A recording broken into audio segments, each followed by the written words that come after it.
Hello student, how are you? कैसे हैं आप? मैं हूं आपका अपना मुकेश सर। और डियर स्टूडेंट, आज हम पढ़ने जा रहे हैं सेकंड पार्ट किस चीज़ का? हेलो एल्केन्स और हेलो एरेन्स का। फर्स्ट पार्ट में आपने पूरा बेसिक समझा कि हेलो एरेन्स और हेलो एल्केन्स जो है, हेलो एल्केन्स और हेलो एरेन्स क्या है। आज के जो है क्लास में हम ये देखेंगे इसके जितने भी बॉडी पार्ट है, ये क्या है? बॉडी पार्ट है। उसके बाद कंक्लूजन, पहले इंट्रो हो गया, फिर बॉडी पार्ट, उसके बाद कंक्लूजन। 3 पार्ट में आपका ये अध्याय 11 halo alkane and hello arenes खत्म। ठीक है, तो ये बॉडी पार्ट है, इसमें बहुत ज्यादा महत्वपूर्ण हम लोग अभिक्रियाएं पढ़ेंगे। ठीक है, जिसमें आपका विलोपन अभिक्रिया, ठीक है, आपका नाभिक स्नेही अभिक्रिया, मोस्ट टाइम की भैया नाभिकीय स्नेही अभिक्रिया SN1 SN2। ठीक है, उसके बाद हम लोग ढेर सारा जो है रासायनिक अभिक्रिया, IMP रासायनिक अभिक्रिया पढ़ेंगे। तो लेट्स स्टार्ट डियर स्टूडेंट। क्रिया क्या है? नाभिकीय प्रतिस्थापन अभिक्रिया। और इसको ये नहीं है, मैं बताऊंगा आपको कौन सा टॉपिक इसी के अंदर है। ठीक है, बताऊंगा कौन सा है। मोस्ट टाइम की आपका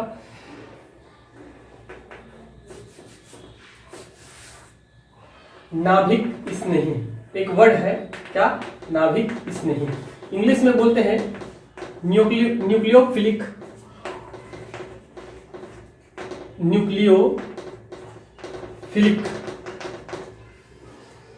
तो क्या होता है नाभिक स्नेही? स्नेह मतलब होता है डियर स्टूडेंट प्रेम। क्या होता है? प्रेम, लव। ठीक है, और जो फिलिक लिखा हुआ जो दिख रहा है आपको, वो वास्तव में ग्रीक वर्ड है। हिंदी में हम लोग प्रेम स्नेह कहते हैं, इंग्लिश में लव कहते हैं। तो नाभिक को प्रेम करने वाला, नाभिक स्नेही, नाभिक स्नेही।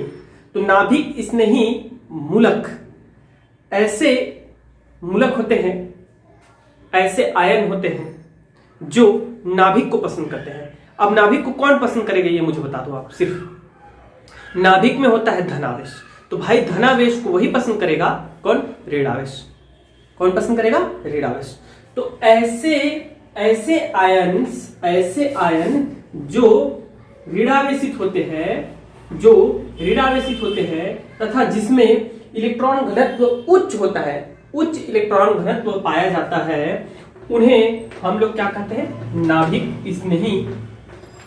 नाभिक स्नेही मूलक कहते हैं। ठीक है डियर स्टूडेंट, नाभिक स्नेही मूलक कहते हैं। अब होता क्या है रिएक्शन? एक्चुअल रिएक्शन क्या होता है ये सुनिए। एक्चुअल रिएक्शन ये है, जब कोई, सबको पता है, जब कोई एक हेलो एल्केन है, तो हेलो एल्केन में हमारा जो हाइड्रोजन समूह होता है वह एक ऋण विद्युतीय होता है, जिसके कारण वह क्या करता है? इलेक्ट्रॉन, साझा के इलेक्ट्रॉन को अपनी ओर आकर्षित कर लेता है। फलस्वरूप इसमें आंशिक रूप से ऋणावेश, इसमें आंशिक रूप से धनावेश आ जाता है। तो ये धनावेशित है, मतलब ये कार्य कर रहा है अजब किस तरीके से कार्य कर? न्यूक्लियर की भांति कार्य कर रहा है। तो ये क्या करेगा? इसमें एक ऐसा हमारा क्या आता है? मूलक आता है, जिसमें क्या होता है? हमारा इलेक्ट्रॉन घनत्व तो उच्च होता है, जस्ट लाइक OH माइनस। इसमें इसके रिस्पेक्ट में क्या होता है? इलेक्ट्रॉन घनत्व तो उच्च होता है। तो यह इसको क्या कर देता है? प्रतिस्थापित कर देता है, और इसके जगह में आकर के स्वयं लग जाता है OH, और हमारा हाइड्रोजन को क्या कर देता है? हटा देता है वहां से। ठीक है, तो इस क्रिया को हम लोग बोलते हैं नाभिकीय प्रतिस्थापन अभिक्रिया। और नाभिक स्नेही किसे कहते हैं मेरे भाई? तो ऐसे आयंस को कहते हैं जो नाभिक को पसंद करते हैं, लव करते हैं। They are love nucleus. ठीक है, अर्थात उनमें इलेक्ट्रॉन घनत्व क्या होता है? उच्च होता है। मेरी बात सबको समझ में आ गई अच्छे से?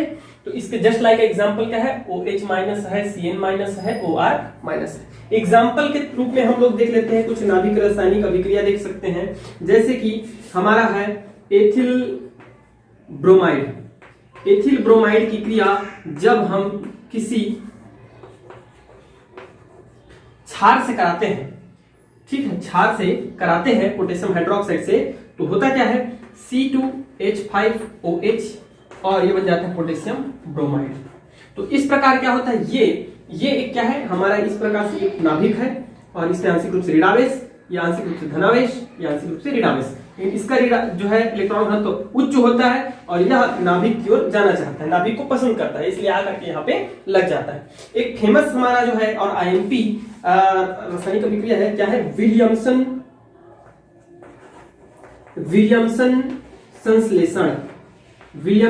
संश्लेषण।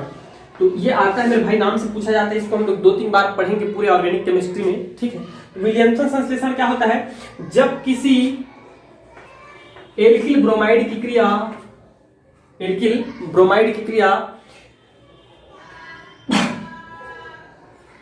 एल्कोक्सी से कराया जाता है, सोडियम एल्कोक्सी से कराया जाता है, किससे, सोडियम एल्कोक्सी से कराया जाता है। अगर मैं इसको अच्छे से कराना चाहूँ तो इधर देखिए, विलियमसन संश्लेषण, इसको आप लोग नोट कर लीजिएगा, है ना। विलियमसन संश्लेषण क्या होता है, मैं पहले रासायनिक अभिक्रिया को लिख ही देता हूं, तब ज्यादा अच्छा रहेगा। इस प्रकार से विलियमसन संश्लेषण क्या होता है, जब किसी सोडियम एल्कोक्सी की क्रिया, ये क्या है, सोडियम एल्कोक्सी है, इसका क्या नाम हो जाएगा, सोडियम एथॉक्सी, क्या हो जाएगा, सोडियम एथॉक्सी, ठीक है। और ये क्या है हमारा, एथिल ब्रोमाइड, क्या है, एथिल ब्रोमाइड है, ठीक है जी, एथिल ब्रोमाइड है। तो जब किसी सोडियम एल्कोक्सी की क्रिया हम किससे कराते हैं, एल्किल ब्रोमाइड से कराया जाता है, तो हमें क्रिया के फलस्वरूप क्या प्राप्त होता है, ईथर प्राप्त होता है, और ये सोडियम ब्रोमाइड, ठीक है। तो यहां हुआ क्या, एक्चुअल रिएक्शन क्या हुआ यहाँ पे, ऐसा क्या हुआ कि हमको ईथर प्राप्त हो रहा है, C2H5O C2H5 ethyl ether, ethoxy ethane बोलते हैं, इसका यूपीएससी नाम क्या होता है, एथॉक्सी एथेन। जब ईथर पढ़ाऊंगा तब बताऊंगा, एथॉक्सी एथेन डाइथिल ईथर, ठीक है। और ये बन जाएगा हमारा सोडियम ब्रोमाइड। तो यहाँ डियर स्टूडेंट, यहाँ होता क्या है, ये तो है हमारा हैलोएल्केन्स, ये जो इतना जो हमारा जो दिख रहा है आपको आयंस, ठीक है, इसको अगर मैं वो करूं तो ये कुछ इस प्रकार से आयनित हो जाएगा, तो ये धनावेशित होगा, ये ऋणावेशित होगा। तो इस प्रकार से ये क्या है, एक न्यूक्लियोफिलिक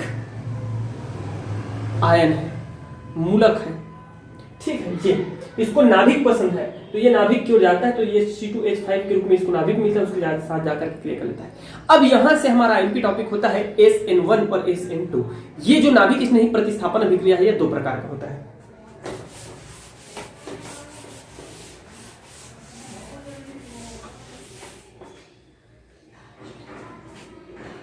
एक आणविक 2 प्रकार का होता है। तो पहला है एक आणविक नाभिक स्नेही प्रतिस्थापन अभिक्रिया, इंग्लिश में डियर स्टूडेंट इसको बोलते हैं यूनिमॉलिक्यूलर न्यूक्लियोफिलिक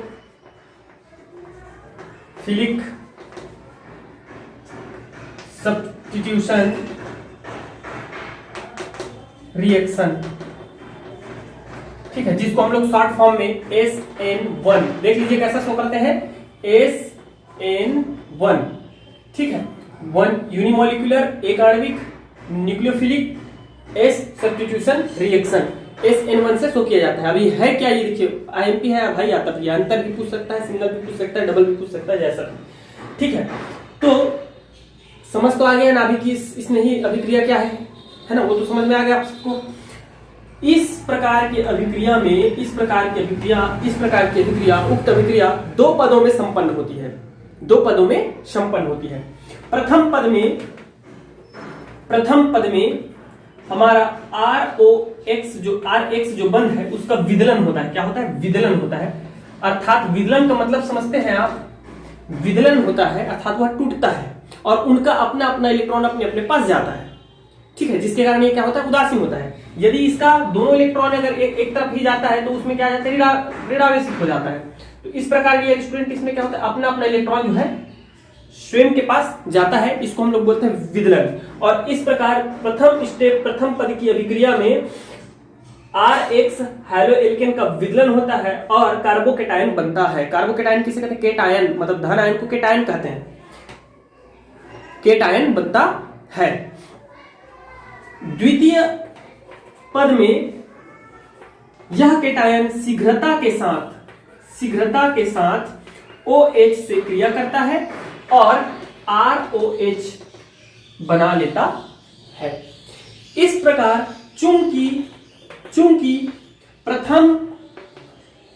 प्रथम पद मंद गति से एवं द्वितीय पद तीव्र गति से संपन्न होता है और हमारा जो अभिक्रिया की दर होती है, अभिक्रिया की दर जो होती है डियर स्टूडेंट, वह निर्भर करता है किस पर? मंद अभिक्रिया पर निर्भर करता है।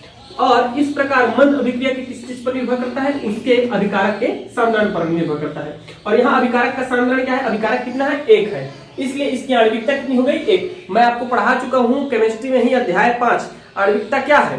तो कोई भी रासायनिक अभिक्रिया कई पदों में संपन्न होती है, वह पद जो अत्यंत ही मंद गति से संपन्न होती है उसे हम दर निर्धारक पद कहते हैं और दर निर्धारक पद में स्थित अणुओं की संख्या को हम उसकी आणविकता कहते हैं। तो इसकी आणविकता कितनी हो जाएगी?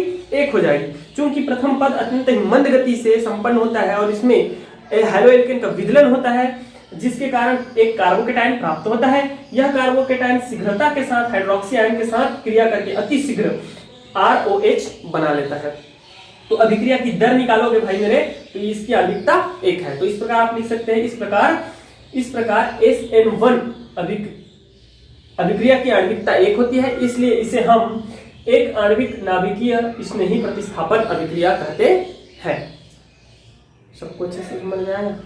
आगे कि नहीं आया मेरे भाई? अभी इसमें हम लोग डिफरेंस भी देखेंगे SN1 SN2, ठीक है। जस्ट लाइक इसका एग्जांपल देखिए,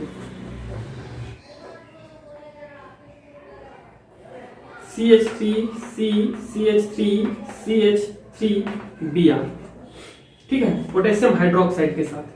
तो ये हमको मिल जाता है CH3CH3OH प्लस पोटेशियम ब्रोमाइड। और एक चीज का और ध्यान रखिएगा, किस चीज का ध्यान रखिएगा?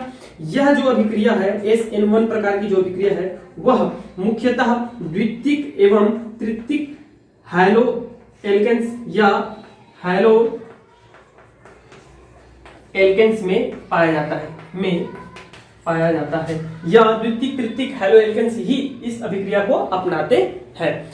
डिफरेंट निकालना है अभी आपको SN1 SN2 में, ठीक है, कम से कम 4-5 ठो। तो इन सब चीज बातों को ध्यान में रखिए और नोट कर लीजिए, वेरी आईएमपी है, ठीक है। चलिए देखते हैं इसी में दूसरा,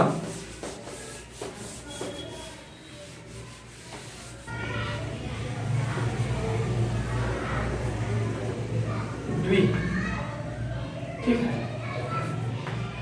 bye molecular nucleophilic substitution reactions, इसको हम लोग शो करते हैं SN2C। S बड़ा, मध्यम N और उससे छोटा 2, ठीक है। तो इसमें क्या होता है डियर स्टूडेंट? उक्त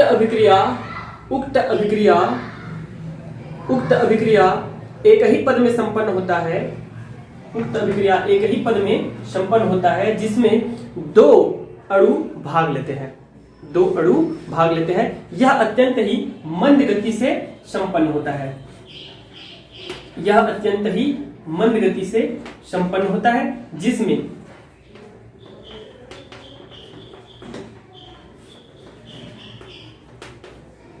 एक ही पद में होता है, जिसमें अत्यंत ही मंद गति से संपन्न होता है, जिसमें एक माध्यमिक यौगिक बनता है। कैसा माध्यमिक यौगिक बनेगा? इस प्रकार से माध्यमिक यौगिक बनता है जो अंततः उत्पाद के रूप में ROH के रूप में उत्पाद देता है, प्लस आपका X जो है वह पृथक हो जाता है। ओके डियर स्टूडेंट, इस प्रकार की क्रिया में आप देखिएगा दर, केवल दर जो है 2 अभिकारक अणुओं पर निर्भर करता है, OH- पर एवं RAX के अभिकारक पर निर्भर करता है। इस प्रकार मंद गति से संपन्न होने वाले पद में दो अणु भाग लेते हैं। इस कारण इसे हम क्या बोलते हैं? द्विआण्विक नाभिक स्नेही प्रतिस्थापन अभिक्रिया कहते हैं। इस प्रकार की अभिक्रिया प्राथमिक एवं द्वितीयक एल्किल हैलाइड के द्वारा अपनाई जाती है, द्वितीयक एल्किल हैलाइड के द्वारा अपनाई जाती है, याद रखिएगा। ओके, जस्ट लाइक एग्जांपल के रूप में देखें हम लोग, तो ये एक छोटा सा एग्जांपल ये देख लीजिए, OH- प्लस C2H5 या CH3CH2 Br, ठीक है। तो इस प्रकार डियर स्टूडेंट ये हमारा बन जाएगा CH3CH2OH प्लस Br माइनस, ठीक है। तो इस प्रकार आप एग्जाम्पल के रूप में इसको दे सकते हैं। ओके, एक और इसका विशेष गुण देखते हैं, चलिए।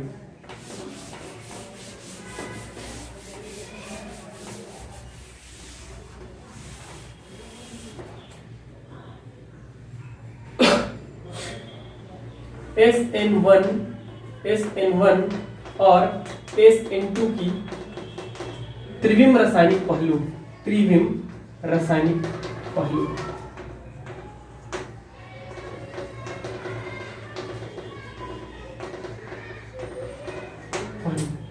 एक समवायता होता है, त्रिविम समवायता। आप सब सुने होंगे नाम, है कि उम्मीद करता हूँ, नहीं सुने होंगे तो देख लीजिए इधर। और मैं फिजिक्स में भी चैप्टर 10 तरंग प्रकाश की में भी मैं पढ़ा चुका हूँ, ठीक है। क्या होता है डियर स्टूडेंट, कोई भी जो हमारा सामान्य प्रकाश होता है वो होता है अध्रुवीय प्रकाश होता है। कैसा होता है? अध्रुवीय प्रकाश होता है, अध्रुवीय प्रकाश होता है। अर्थात उसके जो वैद्युत वेक्टर्स होते हैं वो चारों दिशा में सममित होते हैं, सभी दिशाओं में, ठीक है, इस प्रकार का। तो जब इस वैद्युत अध्रुवीय प्रकाश को निकिल क्रिस्टल से गुजारा जाता है, निकिल क्रिस्टल से गुजारा जाता है, तो वह क्या हो जाता है? ध्रुवित हो जाता है। और ध्रुवित किसे कहते हैं? ध्रुवित प्रकाश उसे कहते हैं जो केवल प्रकाश संचरण के अभिलंबवत, उसके वैद्युत वेक्टर क्या हो? केवल प्रकाश संचरण के लंबवत हो।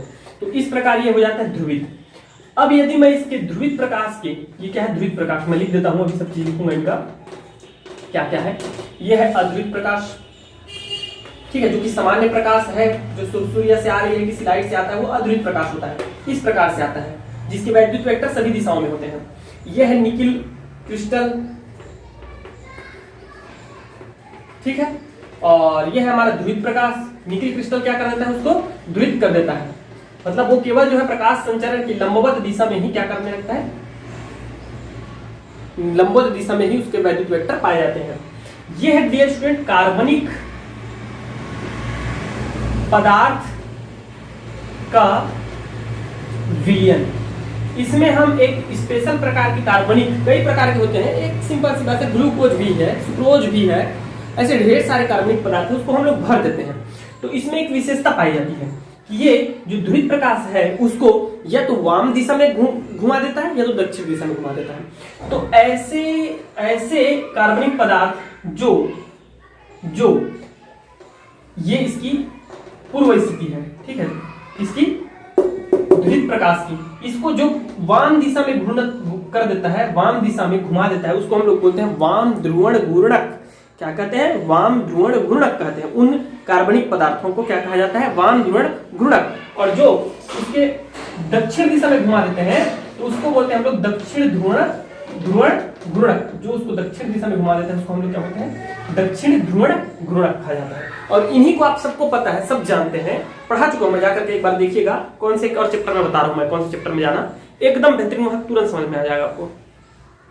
केमिस्ट्री के अध्याय 9 उपसंयोजी यौगिक, देखिएगा, है ना, वहां समवायता है, हाइड्रेट समवायता, आयनिक हाइड्रेट समवायता, आयन समवायता, बहुलीकरण समवायता, 5 प्रकार का। उसके जस्ट सेकंड उसके बाद जो वाला जो भाग है वीडियो का देख लीजिएगा, ठीक है, कौन सा नंबर है मैं नहीं जानता, लेकिन ना उसके जस्ट बाद वाला वीडियो जो है समवायता ही है, उसमें भी प्रकाश की समवायता, वहां जाइएगा, एकदम अच्छे से समझ में आ जाएगा ये वाला टॉपिक और आपको, ठीक है। इसको देखने के बाद उसको देख लीजिएगा।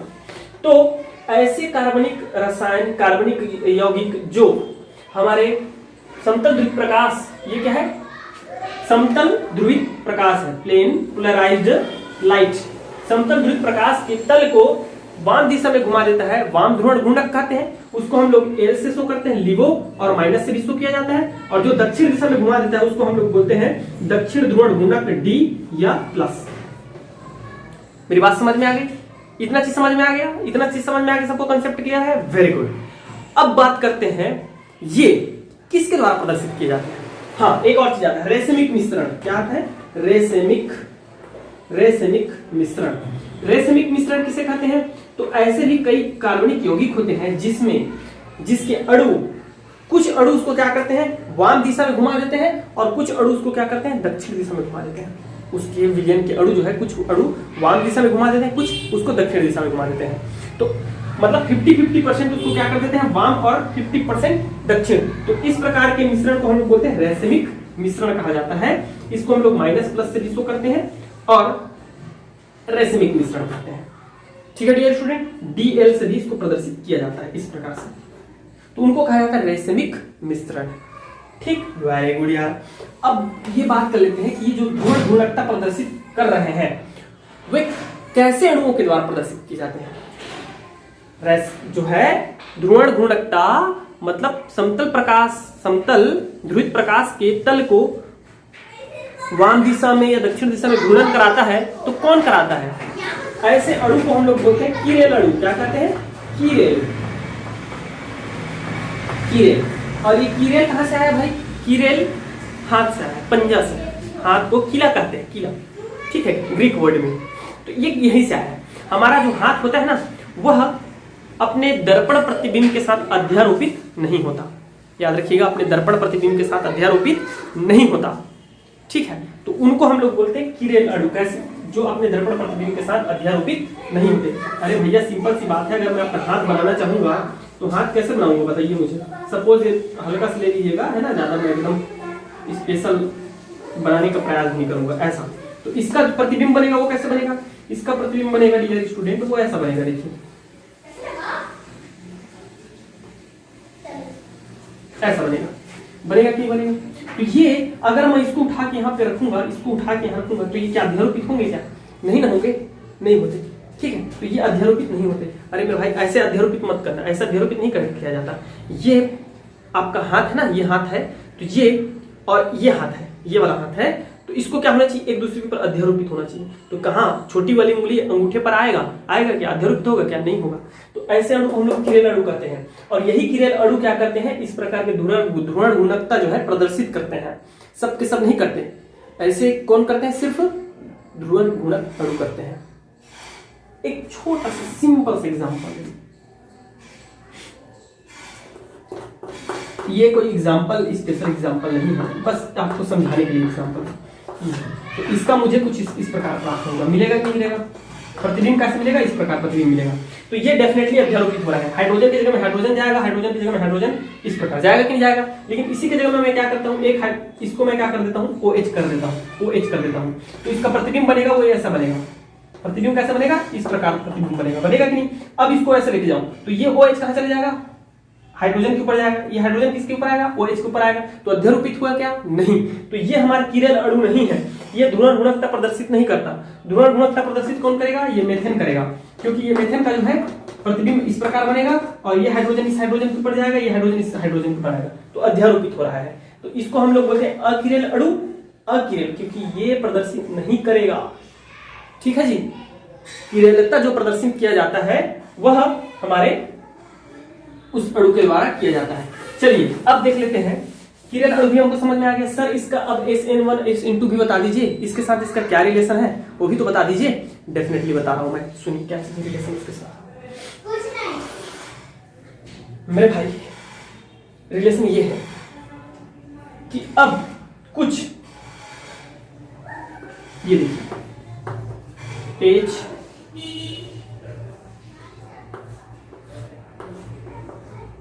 CH3OH, ठीक है।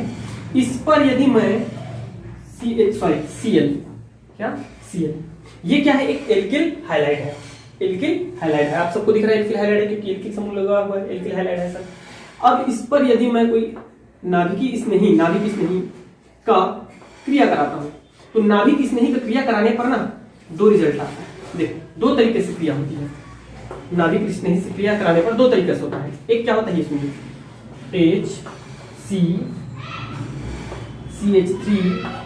CH3OH, ठीक। एक कैसे होगा H, मैं समझाऊंगा, पूरा समझाऊंगा, व्याख्या दूंगा कैसे क्या है क्या करते हैं वो भी बताऊंगा, ठीक है। CH3OH CH3, मुझे ये बस बता दो इन दोनों में क्या डिफरेंट नजर आ रहा है। दोनों में क्या डिफरेंट नजर आ रहा है वो बस बता दो। डिफरेंट मुझे ये नजर आ रहा है मेरे भाई, ये देखो क्या नजर आ रहा है मुझे डिफरेंट। एक तो पहली बात ये एल्किल हाइलाइड है और उसमें एक नाभिक स्नेही का जुड़ना और हाइलाइड का निकलना। अब भी जस्ट हमने समझा ये क्या था, नाभिक स्नेही रिएक्शन है। क्या है? एक नाभिकीय स्नेही रिएक्शन है। इसमें क्या हो रहा है, इस पर जब मैं नाभिक स्नेही का क्रिया करा रहा हूं तो इसकी संरचना, ज्यामितीय संरचना वही की वही है। जहां पे H है वहीं पे H है, CH3 सही है। सिर्फ क्लोरीन को हटा करके वहां प्रतिस्थापित करके एक नाभिक स्नेही न्यूक्लियोफिलिक सब्स्टिट्यूट क्या आपका आ गया है, OH आ गया है। लेकिन यहां क्या हो रहा है, यहां हो रहा है मेरे भाई OH जब आया तो ये क्या हुआ, देखो यहाँ क्या होना चाहिए था, CH3 होना चाहिए था, यहाँ CH3 होना चाहिए था, यहाँ क्या होना चाहिए था, उस OH को यहाँ पे आना चाहिए था और यहाँ तो H रहेगा, OH को यहाँ आना चाहिए था। लेकिन ये इसने क्या किया, उसको पूरा पलट दिया। क्या कर दिया? पलट दिया। पलटा नहीं पलटा है यार, वो सही है। देखो CH3 Cl को हटाया OH आ गया। यहाँ भी होना चाहिए था क्या, CH3 Cl को हटाता OH आना चाहिए था, लेकिन OH इधर आया, मतलब वो 180 डिग्री घूम गया है, पलट दिया। तो इस अभिक्रिया को बोलते हैं जब ऐसा कोई किरेन अणु को, जब कोई नाभिक स्नेही अभिकर्मक आता है और उसके ज्यामितीय संरचना को पूरी तरीके से पलट देता है तो इसको हम लोग बोलते हैं प्रतिलोमन। क्या बोलते हैं? प्रतिलोमन। और प्रतिलोमन किसके द्वारा प्रदर्शित किया जाता है? SN1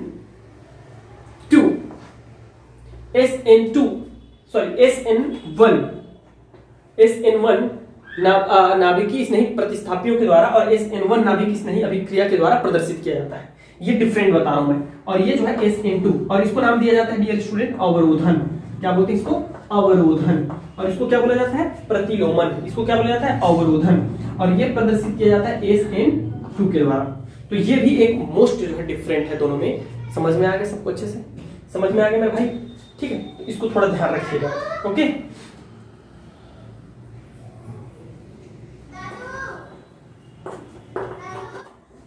सॉरी यार एक मिस्टेक है, ये जो है ना SN2 होगा और SN1 होगा, एकदम श्योर। ठीक है, इसको नोट कर लीजिएगा आप लोग। अब डियर स्टूडेंट एक काम कर लेते हैं, SN1 और SN2 में हम लोग देख सकते हैं डिफरेंट, थोड़ा सा जल्दी से, है ना। SN1 और SN2 में रासायनिक अभिक्रियाओं में अंतर लिख लीजिएगा आप लोग। SN1 और SN2 रासायनिक अभिक्रियाओं में अंतर, मैं सीधे शॉर्ट फॉर्म में ऐसे लिख दे रहा हूं। ठीक है, आप लोग लिखते जाइएगा। पहला डियर स्टूडेंट, यह SN1 जो है यह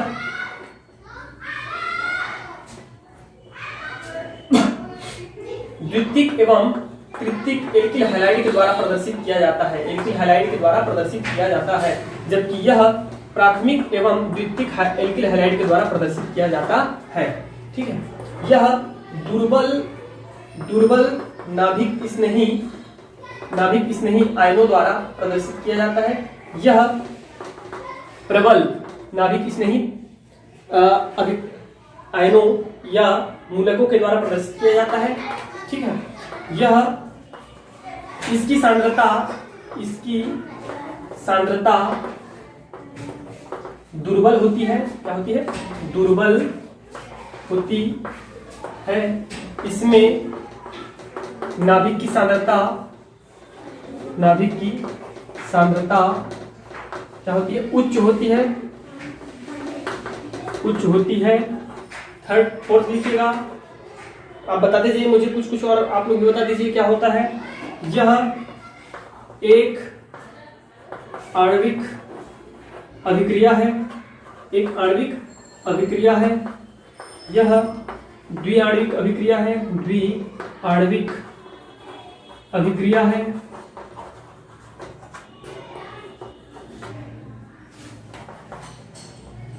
इसके लिए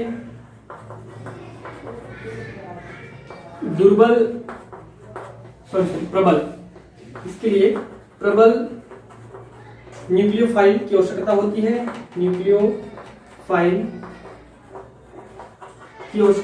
है। या प्रबल न्यूक्लियोफाइल प्रदर्शित करता है। इसे जो है दुर्बल न्यूक्लियोफाइल के द्वारा प्रदर्शित किया जाता है। ठीक है, प्रदर्शित किया जाता है। और आप लोग एक आध दो इसका एग्जाम्पल भी आप लोग लिख सकते हैं।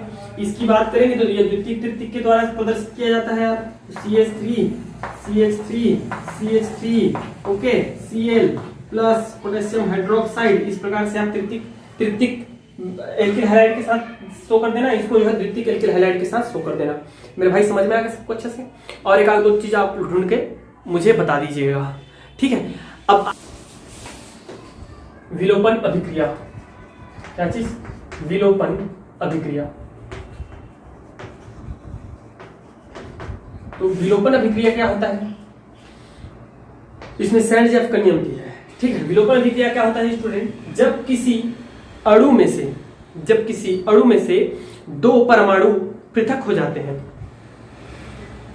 और एक नया बंध बनता है, तब इसे हम क्या कहते हैं? विलोपन अभिक्रिया कहते हैं। आप पूरा लिख लीजिए, जब किसी अणु में से दो परमाणु पृथक हो जाते हैं और उनके पृथक होने के कारण जब नया बंध बनता है, तब इसे हम पूरा क्या कहते हैं? विलोपन अभिक्रिया कहते हैं।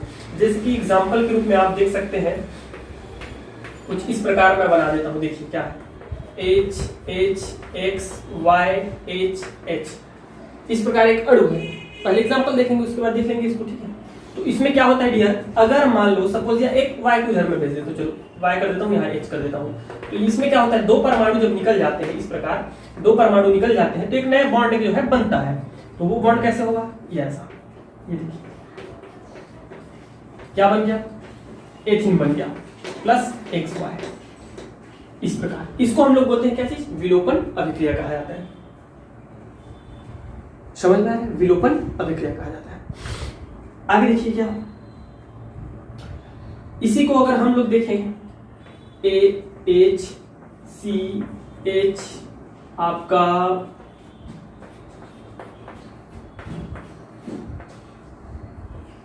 इस प्रकार से, और पोटेशियम हाइड्रोक्साइड। चूंकि हम लोग हैलो एल्केन्स और हैलो एरिन्स पढ़ रहे हैं, तो ये क्या हो जाएगा? एथिल ब्रोमाइड बोलिए या ब्रोमो एथेन है। ये क्या है? एथिल ब्रोमाइड या ब्रोमो एथेन है। हम ऐसा बना दिए ताकि आपको समझ में आए, ठीक है। विलोपन अभिक्रिया। अब इसमें से क्या होगा डियर स्टूडेंट? इसमें से होगा क्या मेरे भाई? ब्रोमीन जो है वह पोटेशियम के साथ पोटेशियम ब्रोमाइड बना के निकल जाएगा, और एक हाइड्रोजन जो है ऑक्सीजन इसके साथ निकल जाएगा। मतलब यहाँ दो चीज की कमी हो जाएगी, इस प्रकार दो ठो कम हो जाएगा। तो दो परमाणु, एक अणु में से दो परमाणु निकलेगा तो एक नया बंध बनेगा, ठीक है। तो इस प्रकार हमको मिल जाएगा HHC डबल बॉन्ड HH, और ये हमारा निकल जाएगा क्या चीज? पोटेशियम ब्रोमाइड, और H2O जो है बाहर निकल जाएगा। मेरी बात समझ में आ रही है? तो इसको बोलते हैं प्रतिस्थापन अभिक्रिया। अब इसी में एक वैज्ञानिक है सैंडजेफ, तो इनका एक नियम है, सैंडजेफ का नियम है क्या? जब किसी आपका एल्किल हैलाइड में, ठीक है, यह हाइड्रोजन युक्त कार्बनिक जो है अणु में जब बीटा कार्बन एक ही प्रकार के हो, तो प्रतिस्थापन अनिवार्य हो जाता है। ये किसने बताया? सैंडजेफ ने बताया। अभी मैं समझा रहा हूं आपको। CH3 ठीक है, और ये है CH।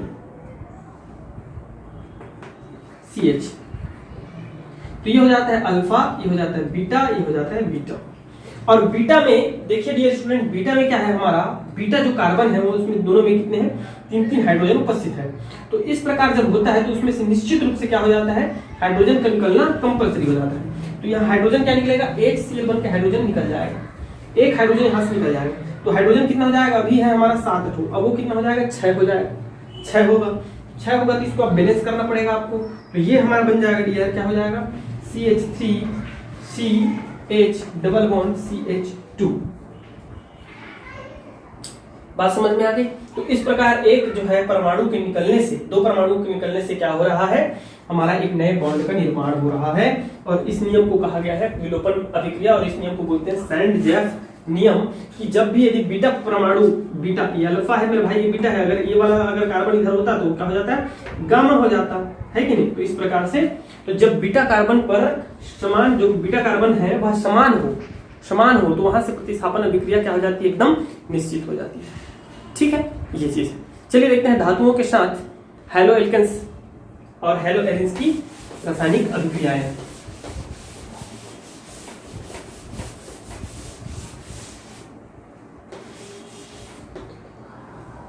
धातु से क्रिया, तो धातु से जो क्रिया का क्रम है, क्रिया क्रम नहीं है, क्रिया का क्रम है, वह कुछ इस प्रकार है डियर कि एल्किल आयोडाइड ज्यादा क्रियाशील होता है with respect to alkyl bromide, with respect to alkyl chloride, with respect to alkyl chloride. ठीक, और यह तो क्रिया ही नहीं करता एक हिसाब से, ठीक है, अक्रियाशील हो जाता है धातुओं के समय। तो धातुओं में सबसे अधिक जो है क्रिया करने की क्षमता जो होती है जिस एल्किल हैलाइड की, वो होती है आपका एल्किल आयोडाइड या हाइलो एल्केन का। ठीक है, जैसे कि वुड्स अभिक्रिया, आप सब लोग को क्या करना है मेरा भाई, वुड्स अभिक्रिया नाम बिल्कुल याद रखना है, नेम रिएक्शन ही आता है वुड्स अभिक्रिया। ठीक है, तो वुड्स अभिक्रिया में क्या होता है, जब एल्किल हाइलाइड की क्रिया सोडियम धातु के साथ कराते हैं, एल्किल हाइलाइड की क्रिया सोडियम धातु के साथ ड्राई ईथर की उपस्थिति में, ठीक है, शुष्क ईथर की उपस्थिति में कराया जाता है, तो क्या बनता है, तब जाकर के हमारा जो है एल्केन बनता है। क्या बनता है, एल्केन बनता है। यहाँ से ब्रोमीन और ब्रोमीन वो जो है धातु के साथ रिएक्शन करके क्या हो जाएंगे, बाहर निकल जाएंगे। तो इस प्रकार से 2 क्या हो जाएगा आपका 2 सोडियम ब्रोमाइड बाहर निकल जाएगा, और प्लस हमारा डियर क्या हो जाएगा C2H5 क्या हो जाएगा C4H10 दैट इज ब्यूटेन। तो इस प्रकार से क्या बना लेता है, एल्केन बना लेता है। दूसरा है कार्बधात्विक यौगिक, ये बहुत महत्वपूर्ण है। कार्बधात्विक यौगिक ये क्या होते हैं, सुनिए। जब कुछ विशेष प्रकार के एल्किल हैलाइड को धातु से क्रिया कराई जाती है, धातु के साथ क्रिया कराई जाती है, तो कार्बन और धातु के मध्य, किसके मध्य, कार्बन और धातु के मध्य सहसंयोजक बंध बन जाता है, सहसंयोजक बंध बन जाता है Cm, where C is carbon, M is a metal। तो जब किसी विशेष प्रकार के एल्किल हैलाइडों की क्रिया धातु के साथ कराई जाती है, तो कार्बन और धातु के मध्य सहसंयोजक बंध बन जाता है, जिसे कार्बधात्विक यौगिक कहते हैं। कार्बन भी होना चाहिए उसमें, कार्ब और धात्विक यौगिक कहते हैं। जैसे कि मैग्नीशियम की क्रिया एल्किल हैलाइड के साथ इथरीय विलयन की उपस्थिति में कराया जाता है। इथरीय विलयन की उपस्थिति में मैग्नीशियम की क्रिया किसके साथ कराते हैं, धातु के साथ कराया जाता है, तो क्या बनता है, मैग्नीशियम धातु का कार्बधात्विक यौगिक प्राप्त होता है। ठीक है, इसे सर्वप्रथम विक्टर ग्रिग्नार्ड ने प्राप्त किया था, जिसके सम्मान में इसे क्या कहते हैं, ग्रिग्नार्ड अभिकर्मक कहते हैं। तो जब मैग्नीशियम धातु का डियर स्टूडेंट एल्किल हैलाइड की क्रिया मैग्नीशियम धातु के साथ कराते हैं, इसमें इथरीय विलयन की उपस्थिति में कराया जाता है, तो ये हो जाता है RMgX, और इसको नाम से जाना जाता है ग्रिग्नार्ड अभिक्रिया। अगर आप अभी तक नहीं जानते थे तो इसको जान लो मेरे भाई, बहुत काम आएगी, बहुत ज्यादा। समझ में आ रहा है? तो ये है कार्बधात्विक यौगिक, पूरा लिख लीजिएगा।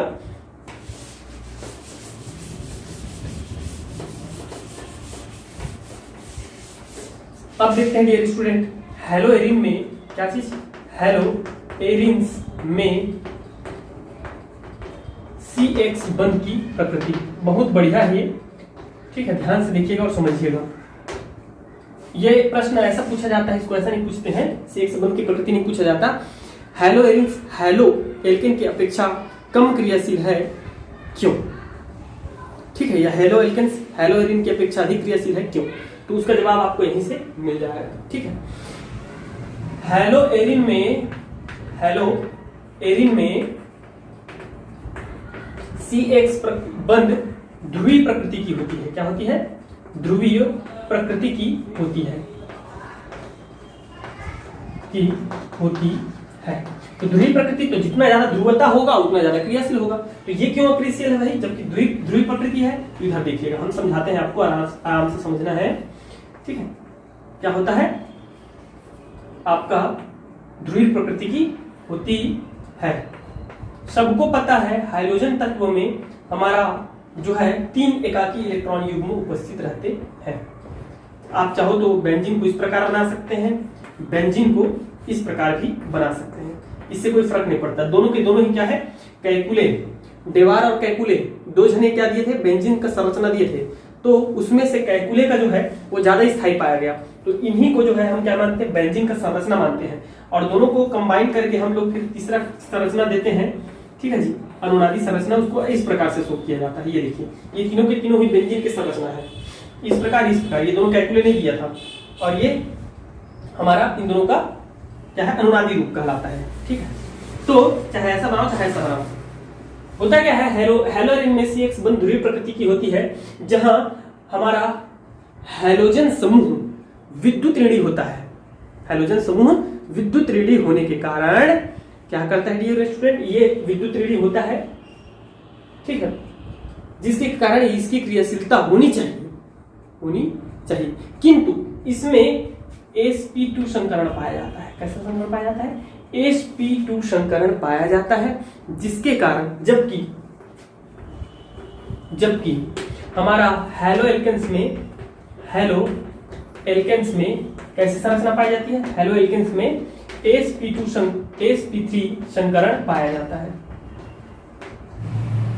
और यही कारण है कि हमारा जो हाइड्रोजन है वह नाभिक के साथ, बेंजीन के नाभिक के साथ, चूंकि sp2 संकरण पाया जाता है इसके नाभिक में, जिसके कारण इसके साथ दृढ़ता से बंधा रहता है, जिसके कारण इसकी क्रियाशीलता क्या हो जाती है, कम हो जाती है, ठीक है, जिसके कारण क्रियाशीलता क्या हो जाती है, कम हो जाती है। और मैं बता रहा हूं, इस चीज को समझिएगा, स्ट्रक्चर को इसके तब जाकर के अच्छे से समझ में आएगा। ध्यान से देखना इसका स्ट्रक्चर कैसे बनता है जी, वेरी केयरफुली। आपको बहुत सारा हर जो है चैप्टर में आपको ये चीज बनाना पड़ेगा, और ये बनाना आना भी चाहिए आपको। यह है हमारा हाइड्रोजन तत्व, ठीक है। हाइड्रोजन तत्व में होता है 3 एकाकी इलेक्ट्रॉन युग्म। अब देखिएगा डियर स्टूडेंट, होता क्या है मैं बता रहा हूं आपको, ध्यान से देखिएगा। ये किस चीज में आ जाता है, ये देखिए आप, ये संयुग्मित है। संयुग्मन कब कहा जाता है, जब एकल बॉन्ड, डबल बॉन्ड, एकल bond, single bond, double bond, single bond जो है अल्टरनेट स्थिति में होता है, एकांतर क्रम में होता है, तब हम उसको क्या बोलते हैं, संयुग्मित अवस्था कहते हैं। तो जब भी संयुग्मित अवस्था में रहता है तो हमारा पाई बंध या एकाकी इलेक्ट्रॉन युग्म, पाई बंध या एकाकी इलेक्ट्रॉन युग्म का क्या होने लगता है, स्थानांतरण होने लगता है, ठीक है, और जिसके कारण उसकी स्थायित्व क्या हो जाती है, बढ़ जाती है। तो इसमें कैसे होता है ये समझिए। पहले स्टेप में क्या होगा, ये यहां आएगा, ये एकाकी इलेक्ट्रॉन युग्म यहां पे आएगा, तो जिसके कारण यहाँ पे एक बंध बनेगा। और ध्यान रखिएगा, ये वाला बंध क्या होगा, यहाँ पे एक बंध इलेक्ट्रॉन जब आएगा, एकाकी इलेक्ट्रॉन युग्म बंध बनेगा नया, तो यहाँ का क्या होगा, ब्रेक हो जाएगा, टूट जाएगा। कैसे होता है ये समझिए, कैसे होता है ये समझिए। देख मेरे भाई क्या होता है मैं बता रहा हूँ। यहाँ पे क्या है, CH, ये क्या है, बेंजीन बना हुआ है, CH, यहाँ डबल है और यहाँ हमारा डबल है, इस प्रकार। अब यहाँ मैं क्या बता रहा हूँ, यहाँ एक बॉन्ड आएगा, तो एक बॉन्ड आएगा, तो मेरी बात को ध्यान से सुनो। एक बॉन्ड जब ये X का जब एकाकी इलेक्ट्रॉन युग्म, तो 2 इलेक्ट्रॉन मिलकर के एक बॉन्ड का निर्माण करते हैं कि नहीं। तो जब ये वाला बॉन्ड इलेक्ट्रॉन युग्म जब यहाँ आएगा तो ये बंद बनेगा। तो मेरे भाई कार्बन की संयोजकता 4 होती है, लेकिन यहाँ कितना हो रहा है, 1 2 3 4 5 हो रहा है। तो डेफिनेटली इस कार्बन को एक न एक बॉन्ड को तोड़ना पड़ेगा, क्योंकि उसकी संयोजकता कितनी 4 है, और यहाँ कितने आ गए, 5 आ गए, आ रहे कि नहीं आ रहे। तो आपको किसी भी प्रकार से एक को तोड़ना ही पड़ेगा। तो वो क्या करता है, इस वाले एक को क्या करता है, ब्रेक कर देता है। ये वाला जो बॉन्ड है डियर स्टूडेंट, वो टूटेगा और टूट कर कहाँ जाएगा, यहाँ पे एज अ इलेक्ट्रॉन के रूप में आ जाएगा, ठीक है। तो ये स्टेप आगे बढ़ेगी और ये कैसा बन जाएगा, ध्यान से देख लो और समझ लो मेरे भाई। ये आ जाएगा यहाँ एकाकी इलेक्ट्रॉन युग्म, मतलब 2 इलेक्ट्रॉन यहाँ आ जाएंगे, ये टूटेगा तो टूट के, और यहाँ आ जाएगा डबल बॉन्ड, इस प्रकार। और इस X में चूंकि एकाकी इलेक्ट्रॉन युग्म निकल के चला गया, इसलिए इसमें धनावेश आ जाएगा, क्योंकि इलेक्ट्रॉन वहां से निकल गया ना, तो धनावेश आ जाएगा। और इन दोनों को बना दीजिए आप, ये देखिए। अब सिमिलरली अब क्या होगा, देखिए अब यहाँ का जो इलेक्ट्रॉन है वो क्या करेगा, ये अटैक करेगा यहाँ अटैक करेगा, तो ये वाला टूटेगा। क्यों टूटेगा, फिर से वही बात आ जाती है, जब ये यहाँ पे बॉन्ड बनाने आएगा, यहाँ बॉन्ड बनाएगा, तो इसके साथ कितना बॉन्ड हो गया, 5 हो गया। देखो ना कहाँ हुआ, 1 2 3 4, और एक हाइड्रोजन के साथ यार 5 हुआ नहीं हुआ। अभी क्या करना पड़ेगा, इसको फिर से तोड़ना पड़ेगा। तोड़ेगा किसको, इसको तोड़ेगा। तो यहाँ का जो बॉन्ड है वो टूट करके कहाँ जाता है, यहाँ पे एकाकी इलेक्ट्रॉन युग्म के रूप में आता है। इस चीज को समझ जाओ, इतना काम आने वाला है, बहुत ज्यादा काम आने वाला है। तो अब नया स्ट्रक्चर हमारा कैसे बन जाएगा, ये नया स्ट्रक्चर बन जाएगा हमारा। कैसे, ये सेम, ये तो सब कुछ वही रहेगा क्योंकि यहां से कुछ अब परिवर्तन नहीं आ रहा है ना, ये सेम रहेगा। बट हमारा यहाँ का जो है बॉन्ड यहाँ आ जाएगा और ये टूट करके यहाँ आ जाएगा माइनस साइन और डबल बॉन्ड। ठीक है, अब देखो मेरे भाई, अब देखो, अब नेक्स्ट स्टेप क्या होगा सर, नेक्स्ट स्टेप कुछ ऐसा होगा, देखो अब क्या होगा, अब हमारा ये जो है वो यहाँ अटैक करेगा, तो ये वाला बॉन्ड टूटेगा और कहाँ जाएगा, यहाँ चला जाएगा, यहाँ चला जाएगा। तो मतलब यहाँ रिडावेश आ जाएगा, यहाँ डबल बॉन्ड बन जाएगा, सेम उसी प्रकार जैसे कि प्रीवियस में हो रहा है। तो इस चीज को समझ जाइए आप लोग, डबल बॉन्ड है और ये धनात्मक चिन्ह है यहाँ, और ये है हमारा इस प्रकार। ओके, अब आगे स्टेप बढ़ाते हैं। अब क्या करेगा, ये यहाँ अटैक करेगा, ठीक है, और ये यहाँ अटैक करेगा, देखो, और ये जब यहाँ अटैक करेगा, थोड़ा सा ये गलत जगह में बन गया है, चलो देखते हैं, थोड़ा नीचे लाओ इसको, ये लो, अच्छा से बनाते हैं।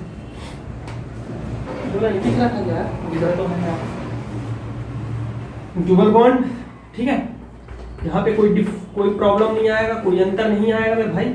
ये अटैक करेगा तो यहाँ पे एक बॉन्ड बनेगा, ये यहाँ पे आएगा तो, और ये वीक होगा तो यहाँ पे एक हमारा इस प्रकार लग जाएगा, बस। ठीक है, अब आगे देखते हैं अब क्या होने वाला है। ये अटैक करेगा यहाँ, तो ये वाला टूटेगा, ब्रेक होगा, और ब्रेक होकर ये कहाँ चला जाएगा, वापस अपने जगह में। तो ये हमारा कुछ ऐसा बन जाएगा, कैसे, ये देखिए, ये यहाँ पे बॉन्ड बन जाएगा, ठीक है, ये और यहाँ पे हमारा आ जाएगा सिंगल बॉन्ड, ये टूट गया ना, यहाँ से ब्रेक हो गया, टूट गया सिंगल बॉन्ड, और ये इस प्रकार से ऐसा कुछ, ठीक है। और दो इलेक्ट्रॉन जब ये टूट करके यहाँ आएगा तो एक बॉन्ड टूटेगा तो दो इलेक्ट्रॉन वापस से आ जाएंगे। तो ये देखिए 1 2 3 4 5 5 स्टेप में ये काम जो है खत्म हो गया। तो इस प्रकार से हम ये देख पाते हैं, क्या चीज देख पा रहे हैं, ये देखो आप, ये और ये पलट गया, देखो इस दोनों को देखिए, थोड़ा सा दोनों में डिफरेंट क्या है।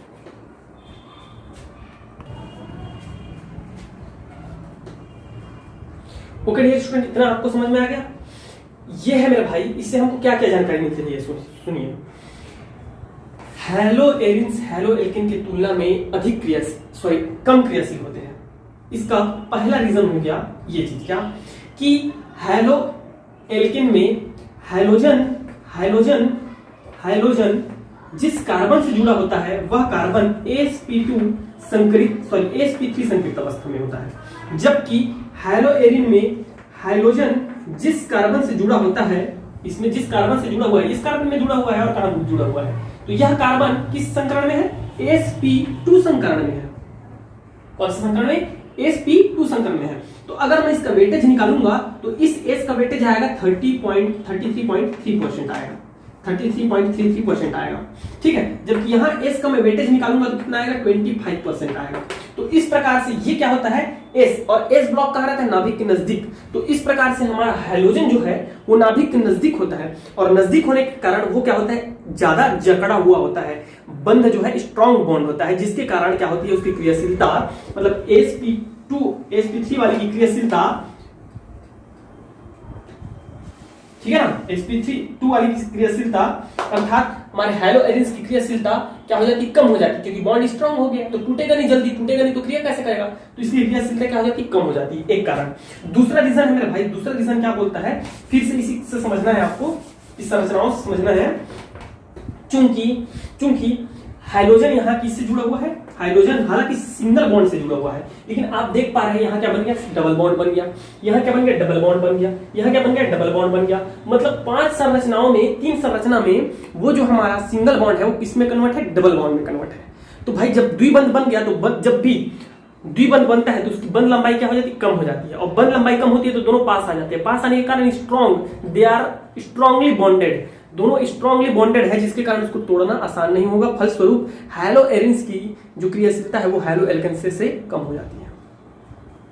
मेरी बात समझ में आ गई। तो ये 2 मोस्ट रीजन है जिसके कारण इसकी क्रियाशीलता घट जाती है। चलिए देखते हैं तो इसकी कुछ रासायनिक अभिक्रियाएं हैं।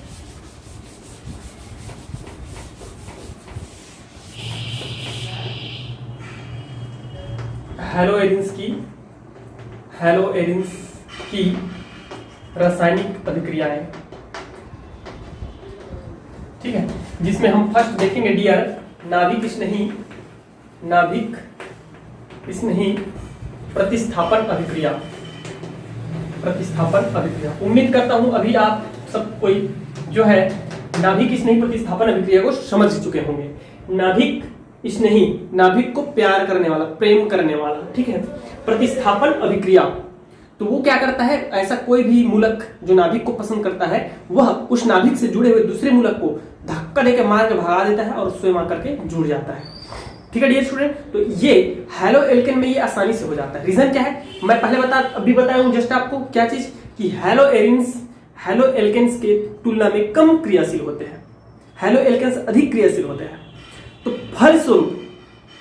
फलस्वरूप नाभिक स्नेही अभिकर्मकों जैसे कि OH, CN, NH2, OR- ये सभी क्या है, नाभिकीय स्नेही अभिकर्मक है। तो इनकी जब क्रिया हम किसी हैलो एरिन से कराते हैं तो उसको कराने के लिए हमें बहुत उच्च ताप और उच्च दाब की आवश्यकता होती है, क्योंकि ताप बढ़ने से रासायनिक अभिक्रिया की दर बढ़ जाती है, सबको पता है दाब बढ़ने से, है कि नहीं। तो इसलिए हमको क्या करना पड़ता है, ताप और दाब की और प्रेरकों की सहारा लेनी पड़ती है, जबकि हैलो एल्केन्स में ऐसा कोई जो है जरूरत नहीं पड़ता था। जस्ट लाइक एक एग्जांपल ये देखिए, ये है हमारा क्लोरोबेंजीन। क्या है, क्लोरोबेंजीन। इसकी क्रिया जब मैं सोडियम हाइड्रोक्साइड के साथ कराता हूं डियर, तो मुझे जो है 300 डिग्री सेल्सियस ताप एवं 200 एटमॉस्फेरिक प्रेशर की जरूरत पड़ती है, तब जाकर के ये क्या बनाता है हमारा, ये जो है OH समूह क्या है, OH क्या है, ये देखिए ना, OH समूह क्या है हमारा, OH समूह क्या है हमारा, नाभिक स्नेही है। तो ये स्नेह करता है इस नाभिक से प्रेम करता है, तो इसमें जो भी विकर्मक होगा उसको धक्का मार के निकाल देगा। तो कौन है, क्लोरीन है, उसको हटा दो, तो यहाँ पे क्या आ जाएगा, OH आ जाएगा और यहाँ हमारा सोडियम जो है क्लोराइड बन जाएगा। इसी प्रकार विलियमसन संश्लेषण या हम लोग जिसको जानते हैं एल्कोक्सी, विलियमसन संश्लेषण भी बोल सकते हैं, वही है विलियमसन संश्लेषण ही है, एल्कोक्सी समूह द्वारा प्रतिस्थापन। तो एल्कोक्सी समूह द्वारा प्रतिस्थापन कैसे होता है, ये देख लीजिए, बेंजीन ब्रोमाइड है ये, ठीक है, ब्रोमोबेंजीन है, ठीक है डियर स्टूडेंट, ब्रोमोबेंजीन है। इसकी क्रिया हम लोग कराएंगे किससे, C2H5ONA, ये सोडियम एथॉक्साइड से। तो सोडियम एथॉक्साइड से कराते हैं तो ये जो है 20 डिग्री सेल्सियस ताप, कॉपर लवण उत्प्रेरक की उपस्थिति में ये संपन्न होता है। तो क्या बन जाता है हमारा, C6H5O C2H5 ईथर बन जाता है और ये बन जाएगा सोडियम ब्रोमाइड, ठीक है। तो इस प्रकार से ये क्या कर दिया, ब्रोमीन हाइड्रोजन समूह का प्रतिस्थापन कर दिया, कौन हमारा, ये जो है एल्कोक्सी समूह OR, ये समझ में आया सबको। चलिए और देखते हैं इसी प्रकार के कुछ महत्वपूर्ण रासायनिक अभिक्रियाएं। इसी प्रकार डियर स्टूडेंट, यदि क्या होता है, यदि हमारा किसी हैलो एरिन्स पर आर्थो और पैरा, मेटा पर नहीं, आर्थो और नहीं, कहां, आर्थो और पैरा पर, ठीक है, कहां पर, आर्थो और पैरा पर यदि कोई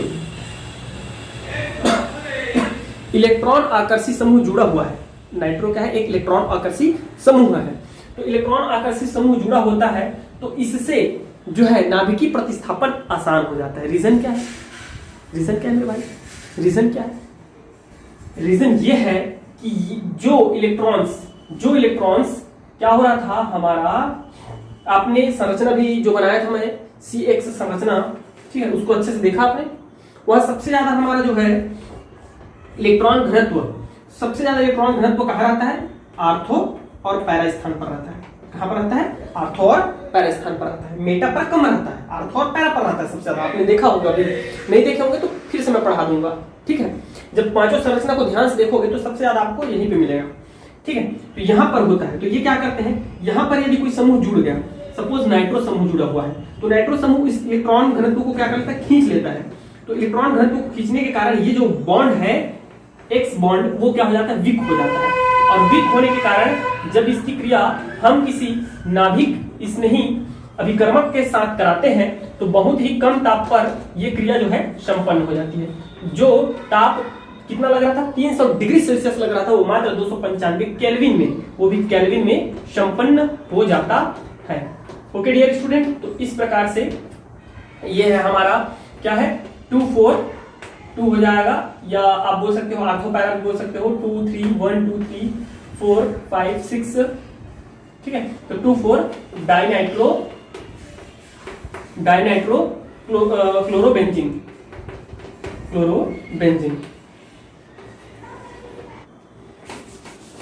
वुड्स फिटिंग अभिक्रिया, नेम रिएक्शन क्या है, वुड्स फिटिंग अभिक्रिया। तो ये क्या होता है, ये देख लीजिए, जब हेलो एरिन्स की क्रिया ड्राई ईथर की उपस्थिति में, कहा ड्राई ईथर की उपस्थिति में, शुष्क जो है ईथर की उपस्थिति में, शुष्क ईथर की उपस्थिति में सोडियम धातु और हैलो एल्केन के साथ कराया जाता है, तो हैलो एरिन में उपस्थित हाइड्रोजन समूह का एल्कलीन समूह द्वारा प्रतिस्थापन हो जाता है। एल्किल समूह द्वारा क्या हो जाता है, प्रतिस्थापन हो जाता है, और ये बाहर निकलेगा डियर स्टूडेंट।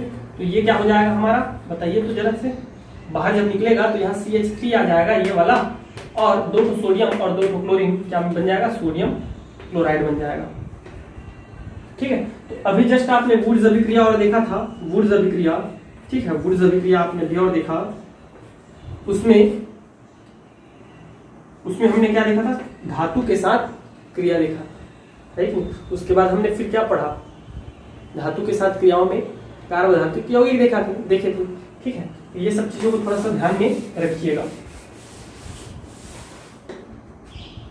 उल्मान अभिक्रिया, उल्मान अभिक्रिया क्या होता है, तो आयोडो या ब्रोमोबेंजीन बंद नली में कॉपर धातु के साथ क्रिया करके डाइफिनिल बनाता है। क्या बनाता है, डाइफिनिल बनाता है। इसे हम लोग बोलते हैं डियर उल्मान अभिक्रिया। ये हो जाएगा हमारा कॉपर ब्रोमाइड, ठीक है। इस प्रकार से 2 को है, तो इसको बोलते हैं उल्मान अभिक्रिया। अब चयन देख लेते हैं। अब चयन, तो जब हैलो एरिन का अब चयन कराया जाता है, तो अब चयन कराते हैं हम लोग किसकी उपस्थिति में, निकिल एल्यूमिनियम मिश्र धातु एवं सोडियम हाइड्रोक्साइड क्षार जैसे क्षार की उपस्थिति में इसका क्या कराते हैं, अपचयन कराते हैं। तो अपचयन कराना मतलब क्या होता है, ऋणात्मक समूह को बाहर निकालना या हाइड्रोजन को जोड़ना, क्या कहलाता है, अपचयन कहलाता है। तो यहाँ से क्या हो जाता है डियर स्टूडेंट, यहाँ से हमारा हाइड्रोजन जो है समूह बाहर निकल जाता है और हाइड्रोजन जुड़ जाता है HCl, ठीक है। यहाँ हाइड्रोजन जुड़ जाएगा, ठीक है। तो इस प्रकार हमें क्या मिल जाता है, बेंजीन प्राप्त हो जाता है, मतलब एक एरिन प्राप्त हो जाता है, ठीक है। तो इस प्रकार की कुछ महत्वपूर्ण रासायनिक अभिक्रियाएं हैं। अब हम देखेंगे इलेक्ट्रोफिलिक, न्यूक्लियोफिलिक नहीं, इलेक्ट्रोफिलिक देखेंगे, इलेक्ट्रोफिलिक, ठीक है, इलेक्ट्रोफिलिक। और इसमें महत्वपूर्ण, मैं समझता हूं ये बहुत महत्वपूर्ण है, नाइट्रिक अम्ल के साथ क्रिया, सल्फ्यूरिक अम्ल के साथ क्रिया, ठीक है। तो उनको देखेंगे। चलिए ये लास्ट है, उसके बाद आज की क्लास को यहीं पे एंड कर देंगे। इलेक्ट्रोफिलिक प्रतिस्थापन अभिक्रिया, छोटा है, ज्यादा नहीं है, प्रतिस्थापन अभिक्रिया। तो क्या होता है मेरे भाई, इलेक्ट्रोफिलिक मतलब इलेक्ट्रॉन को फिलिक, फिलिक का मतलब होता है इंग्लिश में लव, और ग्रीक में फिलिक, और हिंदी में प्रेम, स्नेह, प्यार इत्यादि इत्यादि, ठीक है। तो इलेक्ट्रोफिलिक को हम लोग इलेक्ट्रो स्नेही भी बोलते हैं, इलेक्ट्रो स्नेही। तो ऐसे कई अभिकर्मक होते हैं जो इलेक्ट्रॉन को क्या करते हैं, पसंद करते हैं, ठीक है, और वो जहां इलेक्ट्रॉन है वहीं जाना पसंद करता है। तो ऐसे अभिक्रियाओं को हम लोग बोलते हैं इलेक्ट्रोफिलिक अभिक्रिया। अब यहाँ कहाँ इलेक्ट्रॉन है और कहाँ जाना पसंद करते हैं, ये देखो आप। अभी हम लोग पढ़ रहे हैं हैलोएल्केन्स एंड हैलोएरिन्स, ठीक है, स्पेशली हैलोएरिन्स। तो हैलोएरिन्स में आप सबको पता है जो हैलोजन समूह होता है उसमें हमारा 3 जो है एकाकी इलेक्ट्रॉन उपस्थित रहता है कि नहीं रहता है। अब ये जब इलेक्ट्रॉनिक एकाकी इलेक्ट्रॉन युग्म है मेरे भाई, ये जब यहाँ आएगा तो ये ब्रेक होगा और ये ब्रेक होकर कहाँ आएगा, यहाँ। अब भी जस्ट मैं जो है समझाया हूं कुछ देर पहले, ठीक है। तो ये क्या होगा, यहाँ का ब्रेक होगा और यहाँ आएगा, तो ये आ गया यहाँ पे एकाकी इलेक्ट्रॉन युग्म। और यहाँ जब एकाकी इलेक्ट्रॉन युग्म आएगा मतलब 2 इलेक्ट्रॉन मतलब एक बॉन्ड, 2 इलेक्ट्रॉन का मतलब क्या होता है, एक बॉन्ड होता है। तो ये 2 एकाकी इलेक्ट्रॉन युग्म यहाँ आएंगे तो एक बॉन्ड बन जाएगा और यहाँ आ जाएगा धनावेश, ठीक है। और फिर भी 2 हमारा एकाकी इलेक्ट्रॉन युग्म अभी भी उपस्थित रहेंगे, ठीक है।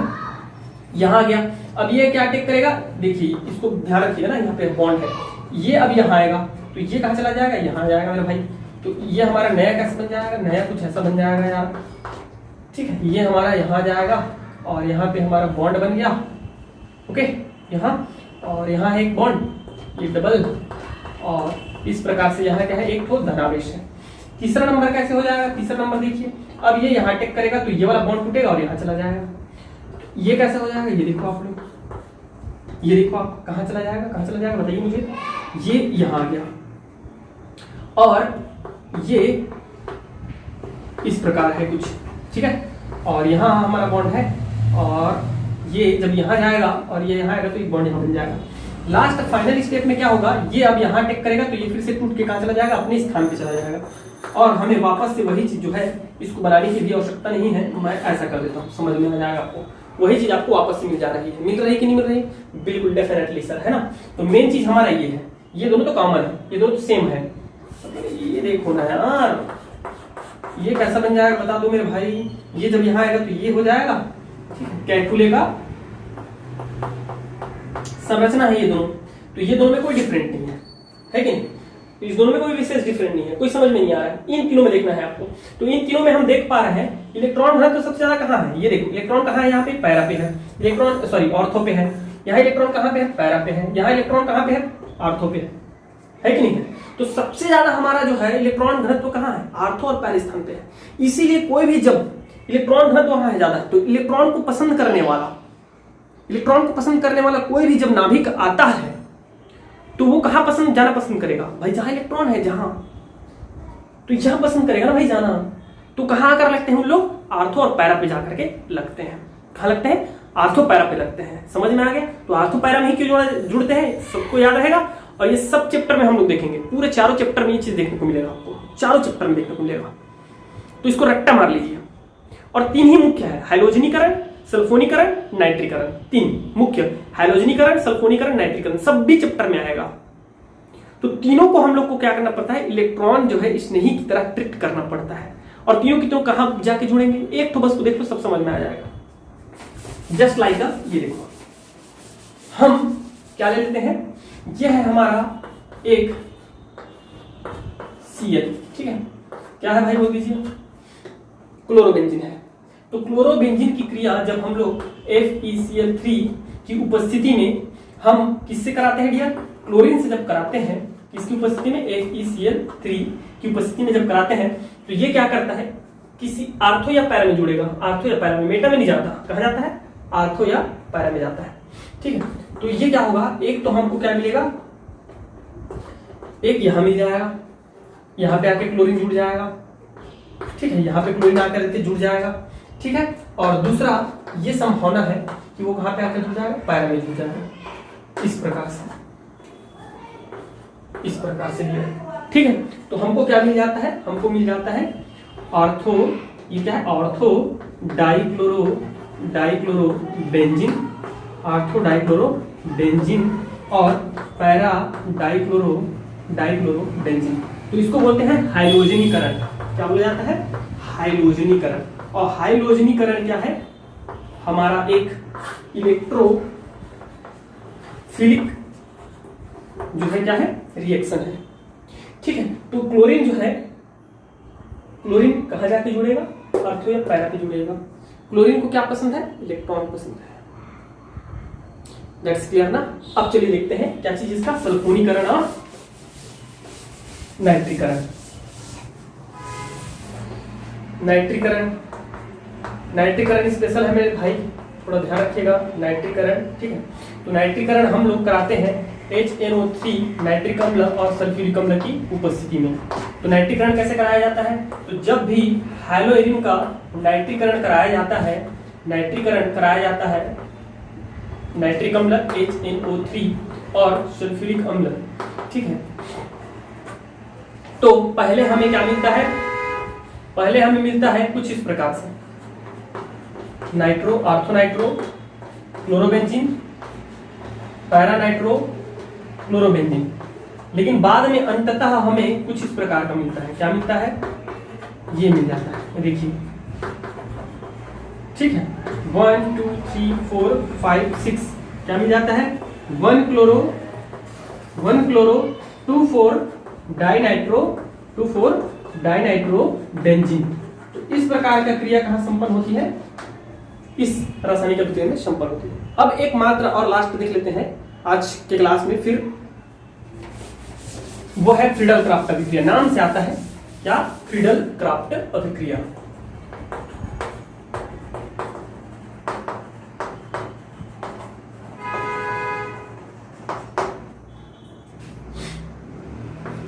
हेलो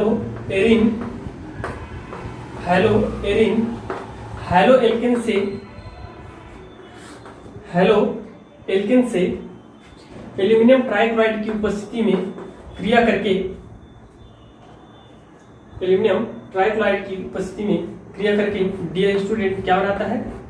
एल्किल एरिन बनाता है। एल्किल एरिन बनाता है इस प्रकार से, ठीक है।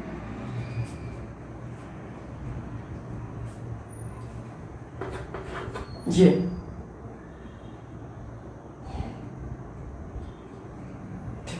एल्किल एरिन, जिसको आप लोग बोल सकते हो क्या चीज?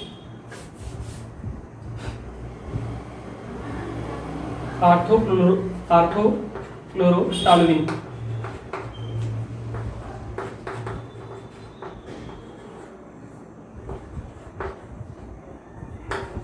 ठीक है। तो डियर स्टूडेंट, आज की क्लास में भाई इतना ही करते हैं। ठीक है, बड़ा क्लास रहा। पहले से बता देता हूँ, 3 क्लास में पूरा चैप्टर कंप्लीट। फर्स्ट छोटा इंट्रो, दूसरा बॉडी पार्ट, थर्ड कंक्लूजन, जिसमें बनाने की विधि, क्रियाएं और उसका महत्वपूर्ण रसायन जो है उपयोग। इसका थर्ड पार्ट भी मोस्ट टाइम पे रहने वाला। रीजन क्या है? DDT dichloro diphenyl try chloroethane, BHC benzene hexachloride वगैरह वगैरह हम पढ़ने वाले हैं, जो कि महत्वपूर्ण है, ठीक है ना। बाकी इतना बड़ा नहीं रहेगा, लास्ट क्लास छोटा रहेगा, ठीक है। सेंड मेरा अभिक्रिया वेरी MP, ठीक है। तो आज की क्लास में इतना ही बस। Thank you very much and best of luck.